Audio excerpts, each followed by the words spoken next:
You're standing in line at the grocery store checkout. The total comes to $147.83. You hand over your card, and as you're walking out to the parking lot, you realize you forgot to scan the store's loyalty app. You just missed out on saving maybe $2.14. And for the next 20 minutes, driving home, unloading groceries, putting things away, that $2.14 eats at you. You feel stupid. You feel like you failed. Meanwhile, sitting in your driveway is a car with a $680 monthly payment that you honestly cannot afford. It is parked in front of a house that stretches your budget so thin that you are one emergency away from panic. But you're upset about the $2. This is the cheap mentality in action, and it is bankrupting you in ways you don't even realize. My name is Max, and what I'm about to show you isn't another lecture about cutting coupons or skipping your morning coffee. This is about the psychological trap that keeps people poor even when they think they're being financially responsible. Because here's the truth. Being cheap is an emotional reaction rooted in fear. Being wealthy is a strategic calculation of value. Until you understand the difference, you will stay stuck no matter how hard you pinch pennies. Let me give you the perfect example of cheap thinking destroying wealth. You're driving around town and you see two gas stations. Station A is selling regular unleaded for $3.89 a gallon. Station B, which is 15 minutes across town, is advertising $3.79. You make the decision to drive those extra 15 minutes to save 10 cents per gallon. It feels smart, right? You're being responsible. You're beating the system. Let's actually do the math. Your car has a 15-gallon tank. At 10 cents savings per gallon, you just saved $1.50. Congratulations. Except you didn't. That 15-minute drive across town, that's 30 minutes round trip. In city traffic, your car burned roughly a gallon of gas making that trip. So you spent $3.79 in fuel to save $1.50. You literally paid $2.29 for the privilege of feeling like you saved money. But it gets worse. What is your time worth? Let's say you make $25 an hour at your job. That half hour you spent hunting for cheap gas, that's $12.50 of your life you'll never get back. So the actual cost of your savings mission was $14.79 in lost time and fuel. You turned a $1.50 gain into a $14 loss, and you felt good about it the entire drive. This is what I mean when I say being cheap is a psychology problem, not a math problem. The cheap person asks one question and one question only.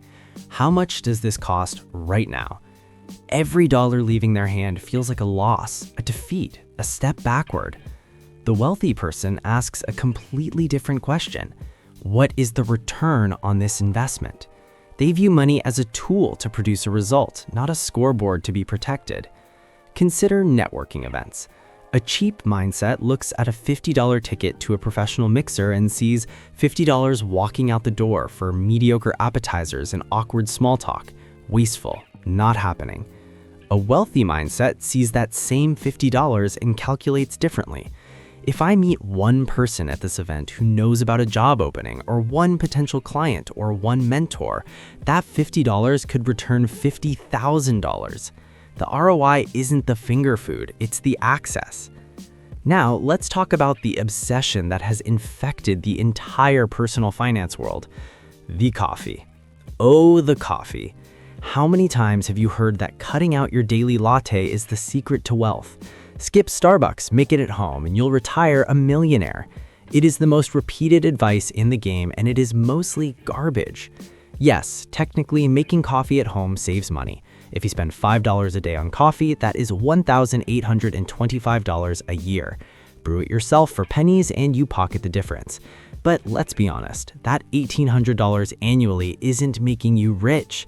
It's not nothing, sure, but it's not changing your life trajectory. Here's the problem.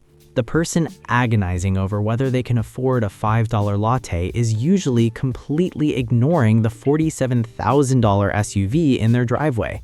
They will debate for 10 minutes whether to buy the name brand cereal or the store brand to save 80 cents and then drive home to a house that costs $400 more than they should be paying. This is the penny wise, pound foolish trap. You are bailing water out of the boat with a teaspoon while there's a gaping hole in the hull. You obsess over the latte because it's an easy variable to control. It makes you feel disciplined. But you ignore the car payment and the housing costs because those are scary, fixed, and hard to change. So you stay broke, but hey, at least you didn't buy that coffee, right? And there's another cost to this mentality that nobody talks about: decision fatigue. Every single time you stand in a store aisle calculating per ounce pricing on pasta sauce, every time you drive across town comparing gas prices, every time you agonize over whether the generic trash bags are good enough, you are burning mental energy. Your brain has limited bandwidth. It has a finite amount of RAM available each day for high-quality decisions. When you waste that processing power on whether to save 30 cents on paper towels, you have nothing left for the decisions that actually matter. Should you negotiate your salary? Your brain is too tired. Should you start that side business? You can't think about it. You're still recovering from the grocery store math. Should you learn a new skill that could double your income? Maybe tomorrow. You spent all your decision-making energy on trivial purchases. Wealthy people protect their mental energy like it is gold. They know that wealth is built on a few massive decisions, not a million tiny ones. The car you buy, the house you choose, the career path you take, the partner you marry, the investments you prioritize. These are the $20,000 decisions. So here is a rule that will change your financial life: the $20 rule. If a purchase is under $20 and you have savings in the bank, do not think about it. Buy the one you want and move on. If you want the name brand ketchup, buy it. If you want the book, buy it. Save your brain power for the decisions that actually move the needle. You cannot become the CEO of your own life if you are stuck doing the work of the intern. Stop sweating the small stuff so you can finally focus on the big stuff. But we need to go deeper, because there is a reason cheap thinking feels safe even when it is costing you a fortune. That reason has a name: the scarcity mindset. This is the invisible prison that keeps people cheap. Scarcity mindset is the deep-seated belief that there will never be enough. Not enough money, not enough opportunities, not enough time. When you operate from scarcity, every dollar spent feels like a permanent loss. You aren't buying a pair of shoes, you're losing $80 forever. You aren't investing in a skill, you're throwing away money you might need for an emergency. This fear-based thinking creates a self-fulfilling prophecy. Let's look at the most expensive form of being cheap: refusing to invest in yourself. A cheap person won't spend $500 on an online course that teaches a high-income skill because that is too much money for information. So they stay stuck in a job they hate, making $45,000 a year, convincing themselves they're being financially responsible by saving that $500. Meanwhile, the strategic spender takes that same course. They learn the skill. Within a year, they are freelancing for $80 an hour. The cheap person saved $500. The strategic person earned an additional $30,000. 5 years later, the gap is catastrophic. One person is still pinching pennies, the other bought a house. Same starting point, different philosophy. Or consider health. This is where cheap becomes dangerous. Cheap people skip the dentist because a cleaning costs $150 and they can't afford it right now. They ignore the cavity. 2 years later, it's a root canal. That's $1,500. They still can't afford it, so they let it get worse. Now it's an extraction and an implant. $4,000. That initial $150 investment would have prevented all of it. The wealthy mindset asks, what is the cost of not doing this? Suddenly, spending money to prevent problems looks like the bargain of the century. This logic applies to the tools you use too. Cheap people see a $1,200 laptop and panic. That's rent, that's groceries. So they buy the $300 budget laptop instead. It's slow, the camera is garbage, it freezes during Zoom calls, it dies in 18 months. They buy another cheap one. Over 5 years, they spend $1,000 on inferior machines and lose countless hours to frustration. The wealthy mindset understands friction. If your tools fight you, you will do less work. If your computer is slow, you become slow. Buying the best tool you can afford isn't a luxury, it's removing friction so you can run at full speed. But now we need to talk about the most expensive cost of being cheap: your relationships. Your relationships have economic value, not in a manipulative way, but in a practical sense. The people you know open doors, they refer clients, they mention your name in rooms you aren't in. Cheap people destroy their social capital.